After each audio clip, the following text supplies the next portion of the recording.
Hello guys, welcome to our groups guide app.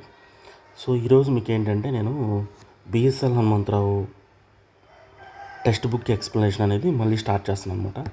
అంతకుముందు start చేసి మధ్యలో అయిపోయింది. సో ఈసారి అయితే ఒక 3 to 4 months బుక్ మొత్తం మీకు ఎక్స్ప్లెయిన్ చేయడానికి ట్రై చేస్తాను. ఓకేనా, నా వంతు ప్రయత్నం చేస్తాను. ఎందుకంటే ఇది బుక్ ఏంటంటే కొంచెం డిఫికల్ట్గా ఉంటుంది, మీ అందరికీ తెలుసు. సో నేను నా వేలో మీకు చెప్పడానికి ట్రై చేస్తాను అర్థమయ్యేటట్టుగా. ఓకేనా, సో మనం టాపిక్లోకి వెళ్ళిపోదాం. సో మనకి పూర్వాచార చరిత్ర అని సిలబస్లో ఉంది మనకి టాపిక్. సో దానికి సంబంధించి మనము ప్రాచీన చరిత్ర అనేది చదవాలి. దాంట్లో మనం చారిత్రక పూర్వయుగం అనేది చూస్తున్నాం. ఓకేనా, సో ఇది భారతదేశంలో ఓకేనా భారతదేశంలో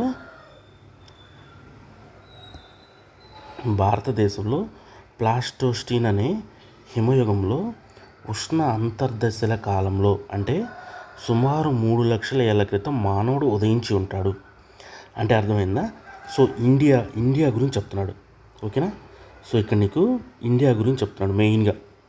ఓకేనా, భారతదేశంలో అంటే ఇండియాలో ఓకేనా ఈ ప్లాస్టోస్టీన్ అనేది ఓకేనా ప్లాస్టోసీన్ అన్నాడు కదా, ప్లాస్టోసీన్ అనేది ఎప్పటి నుంచి స్టార్ట్ అయింది? సో ఓకే వెయిట్,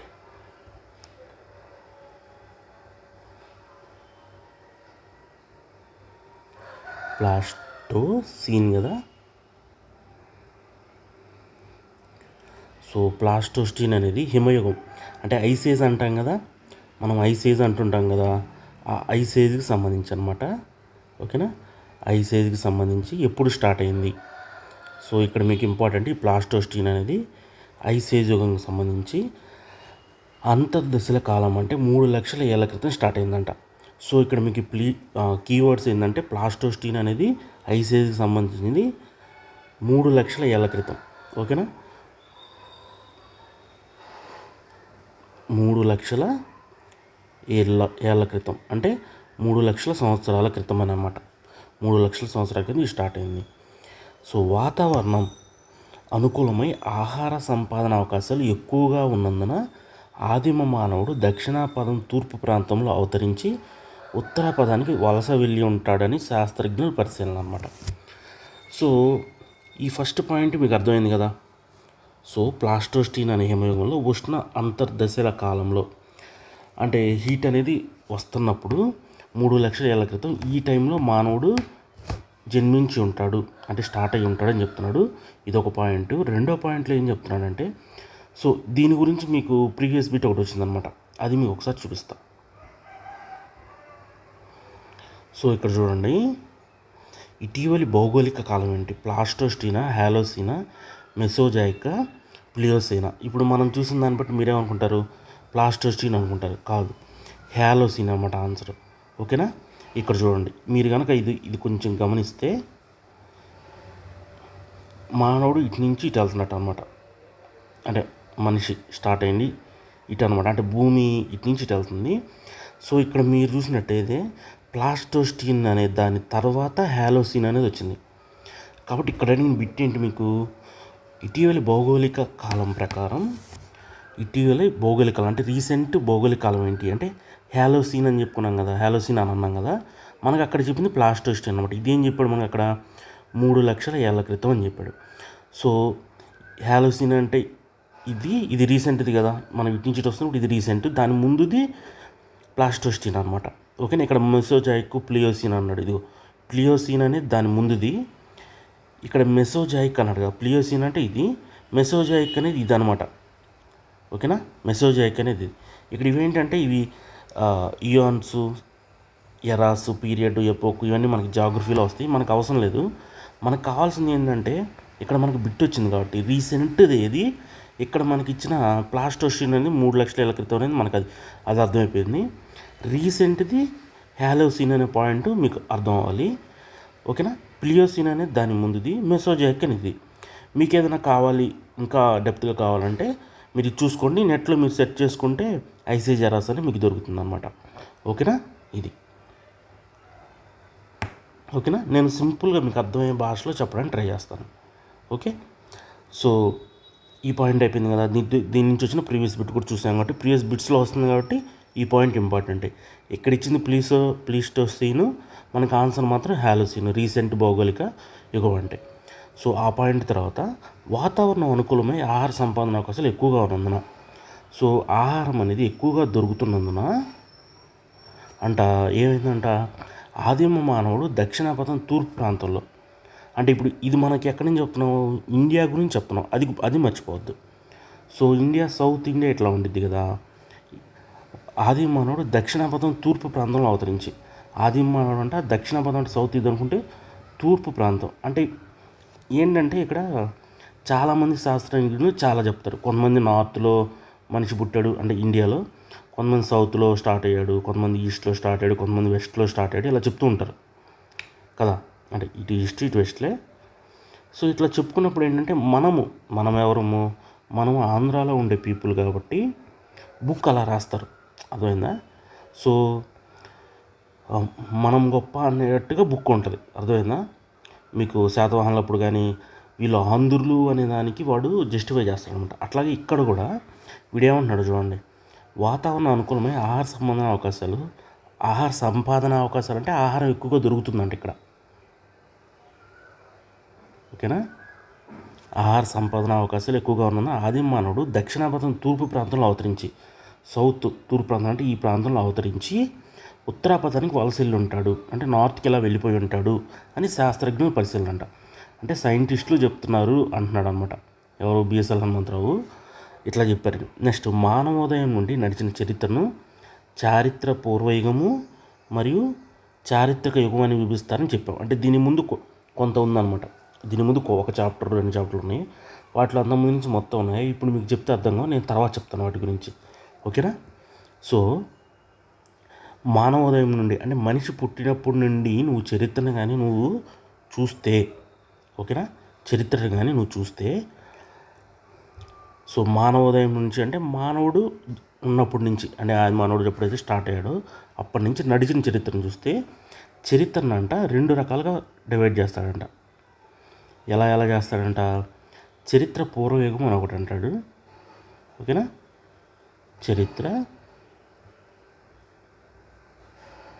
పూర్వయుగం అని ఒకటి అంటాడు, ఇంకొకటి చారిత్రక యుగం అంటాడు.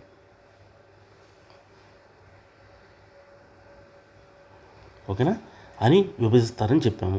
పురాచరిత్ర ప్రోటో హిస్టరీ క్రీస్తుపూర్వం 1500 ప్రాంతం ప్రారంభమయ్యే వరకు సుదీర్ఘమైనటువంటి, నేను చెప్పేది మీకు అర్థమవుతుందా, పురాచరిత్ర ప్రోటో హిస్టరీ అనేది క్రీస్తుపూర్వం 1500 ప్రాంతం నుంచి ప్రారంభమవుతుందంట.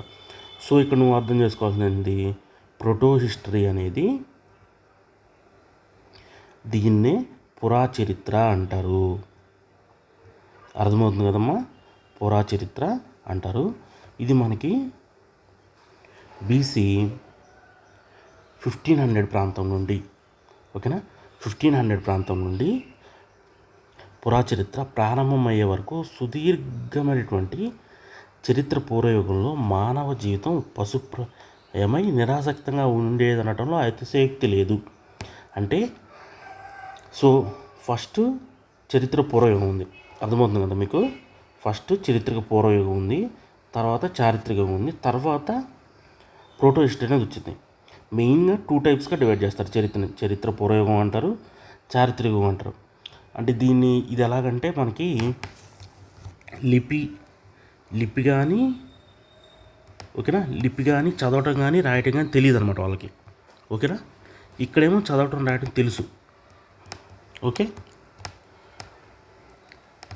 లిపి లేని కాలాన్నేమో, లిపి లేదంటే ఇంకా ఏం చదవలేం కదా, దాన్ని చారిత్రక పూర్వయుగం అంటారు.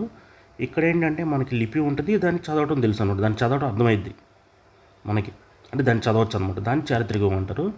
మధ్యలో ఇంకోటి ఉంటుంది సంధియుగం అని. ఈ సంధియుగం ఏంటంటే మనకి లిపి ఉంటుంది కానీ దాన్ని చదవలేము అనమాట, ఓకేనా, చదవలేము, ఓకేనా, దాన్ని సంధియుగం అంటారు అనమాట, ఓకే. అది సో పురాచరిత్ర ప్రారంభమయ్యే వరకు సుదీర్ఘం, అంటే ఈ పురాచరిత్ర అనేది స్టార్ట్ అయ్యే ముందు వరకు ఇదంతా, ఓకేనా, అంటే ఆది మానవుడు ఆ టైంలో అంతా మనకి మానవ జీవితం వసుప్రాయమై అంటే నిరాసక్తంగా ఉండేదంట. అంటే ఇప్పుడులాగా మనకి సైంటిఫిక్గా ఆలోచించడం కానీ ఏం తెలీదు. వేటాడటం, ఏదైనా తెచ్చుకొని తినటం నిరాసక్తంగా ఉండేది. కానీ ఆ దశలో సైతం సహజ లక్షణమైన సుఖజీవనానికి మానవుల్లో ఉన్న మానవుల్లో ఉన్నందున అంటే సుఖజీవనాశక్తి అంటే సుఖానికి అలవాటు పడటం అనమాట. ఓకేనా. ఇప్పుడు కూడా అంతే కదా, మనం చదవాలని అనిపించిద్దా? ఇప్పుడు మనకి ఎగ్జామ్కి 10 to 12 అవర్స్ చదవాలి, మనకి చదవాలని అనిపించదు కదా. అప్పుడు కూడా మనిషికి 12 అవర్స్ కష్టపడి మనం ఆహారం సంపాదించుకుందాం, ఏదన్నా చలికాలంలో యూజ్ చేసుకుందాం, జాబ్ చేసుకుందాం అట్లాంటివి ఉండేది కాదనమాట. కానీ సుఖంగా ఉండాలి అనే భావన ఇంటర్నల్గా వచ్చింది. అంటే సైతం సహజ లక్షణమై మానవుల్లో ఉన్నందున పరిశీలన అనుకరణాల ద్వారా అనుభవ గుణపాఠాలు నేర్చుకుంటూ అనుకరణాల ద్వారా అంటే చూసింది తెలుసుకుంటూ, ఇప్పుడు ఏదైనా ఒక దాని నుంచి దూకాడు అనుకో, దెబ్బ తగిలిందనుకో, సో ఈసారి అటు నుంచి దూకడు. లేదంటే ఏదైనా ఫ్రూట్ తిన్నాడు, అది బాగలేదు, లేదంటే దానివల్ల ఏదైనా ప్రాబ్లం వచ్చిందంటే అట్లాంటివి చేయడం అనమాట. వాటి నుంచి గుణపాఠాలు నేర్చుకుంటూ లభ్యమైన సాధనాల సామాగ్రితో, అంటే అతనికి ఏవైనా కర్రలు కానీ ఇట్లా కోపుగా ఉండేదంతా వాటికి ఏదైనా యూజ్ అవుతున్నాయి అనుకోండి, ఓకేనా, వాటిని వాడుకుంటూ, ఓకేనా, జీవిత పోరాటం సాగించాడని చెప్పుకోవచ్చు అనమాట. ఓకేనా. ఈ ముందంతా ఆ కారణంగానే నాగరికత పురోగమనం సాధ్యమైంది. సో ఈ సుఖజీవనం కోసం మరి ఈ పనిముట్లు, ఈ రెండు మెయిన్ ఎయిమ్గా ఈ నాగరికత అనేది స్టార్ట్ అయింది అని చెప్పి మనకి తెలుస్తుంది అనమాట. ఓకేనా. ఇది కొన్ని వేల సంవత్సరాలు జరిగిన ఈ దశనే చారిత్రకులు శిల, తామ్ర, కాంస, అయోయుగాలుగా విభజిస్తారని చెప్తున్నాను అనమాట. సో ఎట్లా విభజిస్తాడు అంటున్నాడు ఇప్పుడు.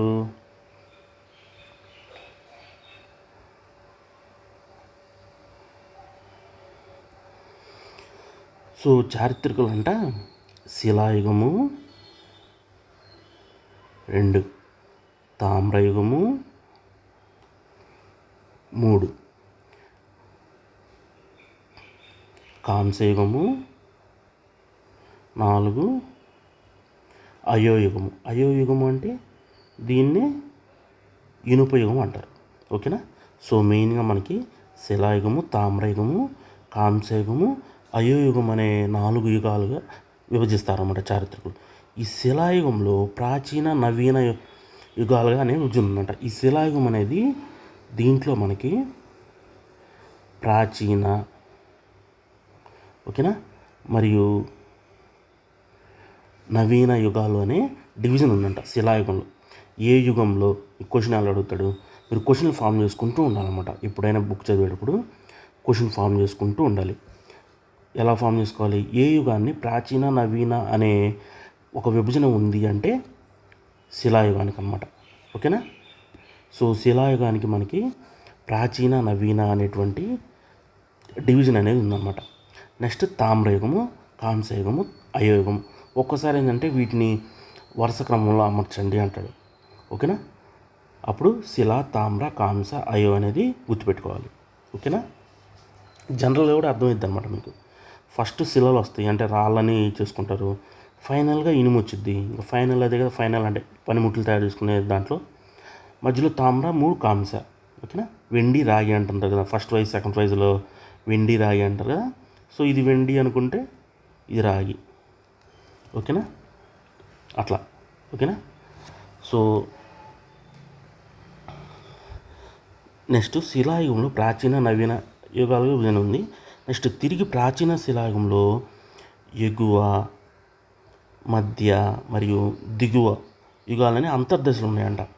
సో దీంట్లోనే మళ్ళీ డివిజన్ ఉందంట.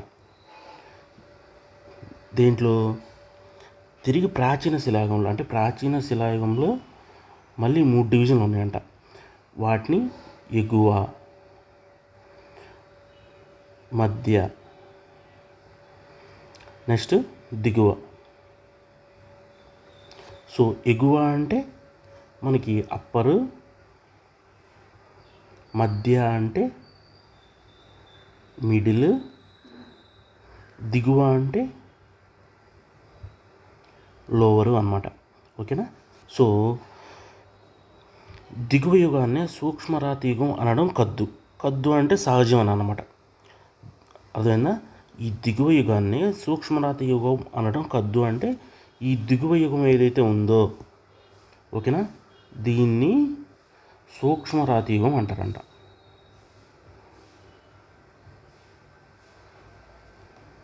ఓకేనా, దీన్ని సూక్ష్మరాతి యుగం అంటారు. ఓకేనా,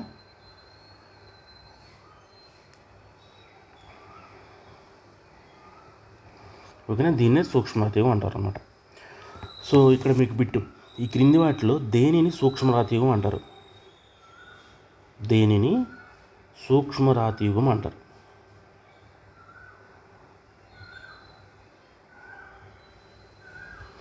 సో దేన్ని అంటారు? క్వశ్చన్లు ఏమనిస్తాడు? ఎగువ ప్రాచీన శిలాయుగము అంటాడు, మధ్య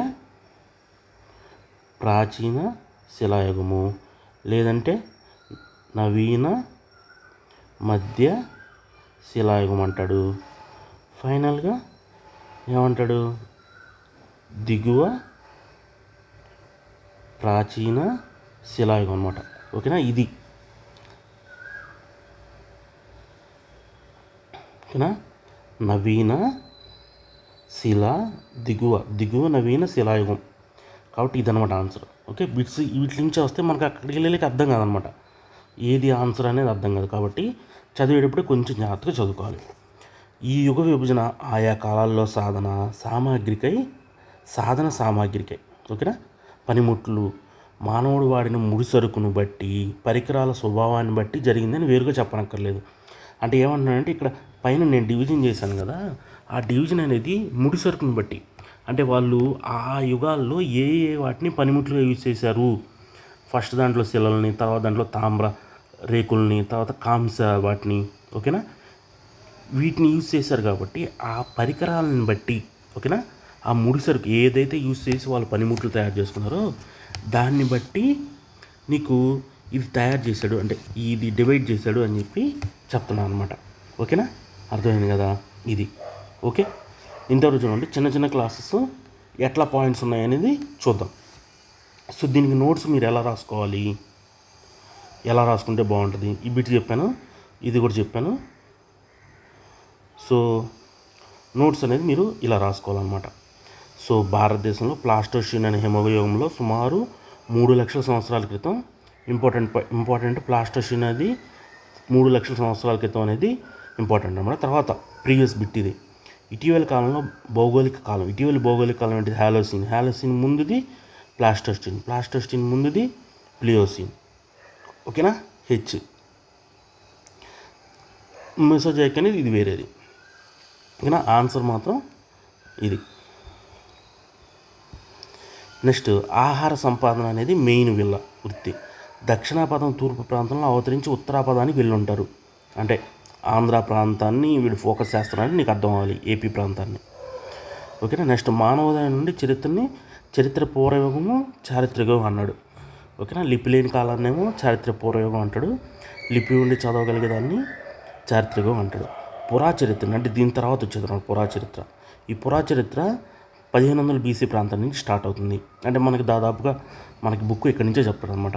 ఓకేనా, అంటే నెక్స్ట్ చాప్టర్స్లో స్టార్ట్ అయ్యే వరకు మానవుడి జీవితం నిరాసక్తంగా ఉండేది. ఓకే, వేటాడుతుంటాడు, జీవిస్తుంటాడు, అట్లా అనమాట. సుఖజీవనానికి ప్రయత్నం చేసేవాడు, లభ్యమైన సామాగ్రితో జీవిత పొరవనే సాగించేవాడు. ఇలాంటి ముందుకెళ్ళటమే మనకి నాగరిక పురోగమనానికి నాంది అనమాట. కొన్ని వేల సంవత్సరాలు జరిగిన ఈ దశనే శిలా, తామ్ర, కాంస, అయో అనేది వాడిన పనిముట్లను బట్టి డివైడ్ చేశాడు.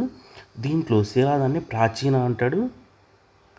సో మళ్ళీ ప్రాచీన దాన్ని ఎగువ, మధ్య, దిగువ అని డివైడ్ చేశాడు అనమాట. ఓకేనా, సో దీంట్లో కరెక్ట్గా చెప్పాను ఇక్కడ, నవీన అని చెప్పాను ఇక్కడ. ఓకేనా, కొంచెం చూసుకోండి, నవీన కాదు, దిగువ ప్రాచీన శిలాయుగం అనమాట. ఓకే, తప్పిది. ఆన్సర్ వచ్చేసి దిగువ ప్రాచీన శిలాయుగం. ఈ గీతలో ఏదంట్లో అంటే మిస్టేక్ జరిగింది. సో ఇట్లాంటిది ఏదైనా ఎక్కడన్నా మిస్టేక్ జరిగితే మీరు చూసుకోండి, అంతేగాని మనం చెప్పిందే కరెక్ట్ నమ్మద్దు. ఓకే. ఓకే, బుక్ చూసుకోండి, దాని ప్రకారం చదువుకోండి. నేను ఇక్కడ దీని పక్కన ఉండేసరికి ఇంక ఇట్లా చదివాను. ఓకేనా. సో దిగువ ప్రాచీన శిలాయుగాన్ని మనం సూక్ష్మరాతి అంటాం. ఓకేనా, నవీన కాదు. ఓకేనా, ప్రాచీన శిల, ప్రాచీన, దిగువ. ఓకే, ఇది అదే డౌట్ వచ్చింది చూడగానే. ఓకేనా, ఇది. సో అట్లాంటి మిస్టేక్స్ ఏమైనా జరిగితే జరుగుతుంటాయి సహజంగా, జరగకుండా చెప్పడానికి ట్రై చేస్తాను. సో అట్లాంటిది ఏమైనా జరిగినప్పుడు మీరు చూసుకోండి, మీకు కూడా ఆలోచన వచ్చింది అన్నట్టు. ఓకే, ఇది కాదు ఇది, సో ఇక్కడ తప్పు జరిగింది కదా, ఇంకోసారి మనం తప్పు జరగకుండా చూసుకోవచ్చు. ఓకే, నెక్స్ట్ దిగువ ప్రాచీన శిలాయుగానికి సూక్ష్మరాతి యుగం అని పేరు. ఈ యుగ విభజన ఆయా కాల సామాగ్రిని బట్టి వాటి ముడుసుని బట్టి స్వభావాన్ని బట్టి మనం చేసుకోవచ్చు. ఓకేనా. సో ఇప్పుడు మీరు రివిజన్ ఏమేమి చదివాము మనం ఈ క్లాస్లో మీరు ఒక్కసారి కనుక ఆలోచించుకున్నారనుకోండి, అరే మనం ఏం చదివాము ఈ క్లాస్లో ఒకసారి చూద్దాము అని మీరు అనుకుంటే, అంటే ఇట్లాంటి రివిజనే మీకు ఇప్పుడు ఏంటంటే బిట్స్ అన్నీ కష్టంగా వస్తున్నాయి కదా, ఇట్లాంటి రివిజను యాక్టివ్ రీకాల్ అనేది లేకపోతే ఈ ఏబిసిడి ఇట్లాంటి ఇచ్చిన దాంట్లో మీరు ఇంకా ఎగ్జామ్లో క్రాక్ చేయడం అనేది కష్టమైంది అనమాట. ఏమేమి పాయింట్లు చెప్పాను? ఫస్ట్ పాయింట్ ప్లాస్టోస్టీన్ గురించి చెప్పాను కదా. మానవుడు అనేవాడు భారతదేశంలో సుమారు 3 లక్షల, ఓకేనా, 3 లక్షల సంవత్సరాల క్రితం జన్మించి ఉండొచ్చు అని చెప్పి ఒక పాయింట్ చెప్పాను. నెక్స్ట్ పాయింట్ ఏం చెప్పాను? హాలోసీన్ అనేది రీసెంట్ భౌగోళిక కాలాన్ని ఏమంటారు? హాలోసీన్ అంటారని చెప్పాను. ఓకేనా. సో మనకి ఇండియాలో మనిషి ఎక్కడ జన్మించి ఉండొచ్చు అని శాస్త్రజ్ఞులు ఏం చెప్పారని బిఎస్ఎల్ హనుమంతరావు మనకి చెప్తున్నాడు. దక్షిణ పదంలో తూర్పు ప్రాంతంలో అవతరించి నార్త్కి వెళ్ళి ఉంటారని చెప్తున్నాడు. ఓకేనా, ఎందుకంటే మనం ఆంధ్ర ప్రాంతం వాళ్ళం కాబట్టి అది కరెక్ట్ అని తీసుకుంటాడు. ఓకేనా, చాలామంది శాస్త్రజ్ఞులు ఇప్పుడు ఒక బుక్ ఉంది. ఇప్పుడు మీరు ఏపీ హిస్టరీ ఎగ్జామ్కి వెళ్తున్నారబ్బా, చాలామంది టీచర్స్ చాలా చెప్తారు, మీరు ఏదో ఒక టీచర్ని నమ్ముతారు కదా. ఓకేనా, దాన్ని బట్టి మీరు వెళ్తారు. అలాగే మనోడు ఏంటంటే ఏపీకి సంబంధించి కాబట్టి ఏపీఏ బేస్ మీద మిగతా అన్ని ప్రాంతాలకు వెళ్ళారని చెప్పి చెప్తాడు, ఎందుకంటే ఇక్కడ ఆధారాలు దొరికినాయి అని కానీ ఏదో చెప్తాడు దానికి వాడు. ఓకేనా, బేస్గా అది. నెక్స్ట్ చరిత్రను చారిత్రక పూర్వయుగం అని మరియు చారిత్రక యుగం అని డివైడ్ చేస్తాడని చెప్పాడు ఒక పాయింట్. ఓకేనా. సో నెక్స్ట్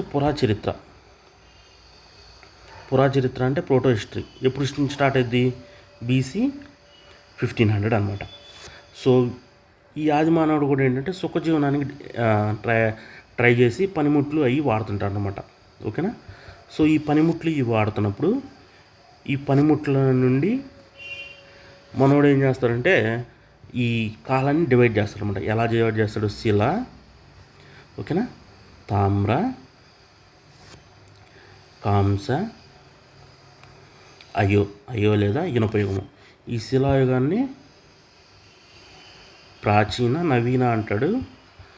సో ఈ ప్రాచీనలో మళ్ళీ 3 రకాలు ఉంటాయి: ఎగువ, మధ్య, దిగువ అనమాట. ఈ దిగువ ప్రాచీన శిలాయుగాన్ని మనం సూక్ష్మరాతి యుగం అంటాడు.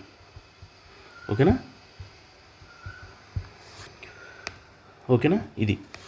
నెక్స్ట్ ఈ పైది మనం ఈ పనిముట్లను ముడిసరుకుని బట్టి డివైడ్ చేసాము. ఓకేనా, అర్థమైంది కదా. సో ఈ పేజ్లో ఇంకా మీకు దీని నుంచి ఏ బిట్ వచ్చినా మీరు పెట్టగలగాలన్నమాట. అర్థమైందా? సో ఇలా జాగ్రత్త చదువుకుంటే మీకు ఇది మనకి ఫస్ట్ క్లాస్ అనమాట. నెక్స్ట్ క్లాస్లో మీకు ఏం చేస్తానంటే పూర్వ చారిత్రకం గురించి చెప్తా. ఓకేనా. సో ఓకేనా, ఇది ఈరోజు class. Thanks for watching. Have nice day.